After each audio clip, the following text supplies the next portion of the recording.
सबसे पहले डॉक्टर मोहम्मद अमीर आपके पास आना चाहूंगा। जिस तरह से अमेरिका ने हमला किया है, पूरे मिडिल ईस्ट में तबाही मची पड़ी है, इसके क्या परिणाम देखते हैं, आगे क्या क्या हो सकता है? देखिए, दुनिया जानती है कि जो मिडल ईस्ट के अंदर तबाही मचाने का कारण है वो है इजराइल।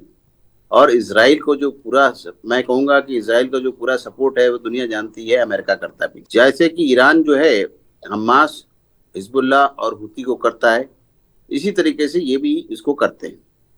अब रही बात इस बात की कि इन्होंने अपनी समझ में देखा कि जब अब ईरान दबने वाला नहीं है, मैंने पहले कई डिबेट में आपको कहा था कि बहुत ही फाइटर कौम है, और उन्होंने अपना रेड फ्लैग अपने टोम के ऊपर फैला दिया।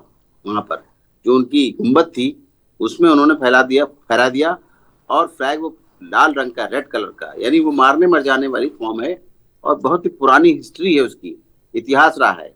उन्होंने हमेशा फाइटिंग की है, वो फाइटिंग से डरने वाले नहीं थे। और इन्होंने इसको समझा था कि भाई लीबिया है, सीरिया है और लेबनान है, तो इन कंट्रीज को समझ के धोखे में, और उससे पहले इन्होंने किया था वहां पे इराक में, और उससे पहले वहां पे अफगानिस्तान में, तो ये कंट्री समझ के ये धोखे में रहे और इन्होंने इसराइल से हमला करा दिया सीधा ईरान पे। जबकि आज तक जो हमास है, 1.5 साल से ऊपर हो गया, 2.25 साल, हमास का कुछ भी बिगाड़ नहीं पाई है। जब नेतान्याहू ने कहा था कि हम इसका नेस्त नाबूद कर देंगे, खत्म कर देंगे नामो निशान, आज तक हिम्मत नहीं उनकी कि वहां पर कर पाते। भले से वो उन्होंने सिविलियंस मारे हैं जो कि अब शायद 70-75 हजार पहुंच गई है। सिर्फ उसने तो, हमास ने तो छोटा हमला किया था, आइए आज तक चले आ रहे हैं, इसका कोई रिकॉर्ड नहीं, कुछ नहीं। अब आप देखेंगे कि ये जो इस तरह की हरकत की गई तो सोचा कि हम इसको दबा लेंगे ईरान को। ईरान जो है बहुत मजबूत कंट्री है, हर मामले में ऊपर है।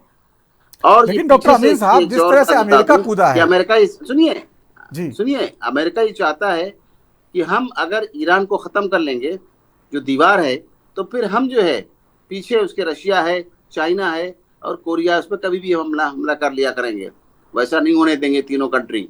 ये भी अपनी ताकतें हैं अपने आप में। इसका नतीजा है कि उसने इनको इतना मारा है, ईरान ने इसराइल को, कि तबाह करके रख दिया, और वो बंकर में घुसे। बंकर के बाद नेतन्याहू सीधे अमेरिका चले गए, और जो अमेरिका ने कहा था कि हम 2 हफ्ते बाद का टाइम दे रहे हैं टेबल टॉक के लिए, वो रातों रात उन्होंने हमला कर दिया। उससे क्या हुआ कि फौत पे, रतास पे और इस्फहान पे करने से क्या हुआ? क्या उनको अभी पता नहीं था? पहले वो सो रहे थे जब उनके जनरल्स मारे गए और उनके जो न्यूक्लियर के रिसर्च के साइंटिस्ट थे मारे गए, तब वो सो रहे थे, और वहाँ उनकी जो मोसाद एजेंसी है वो एक्टिव थी।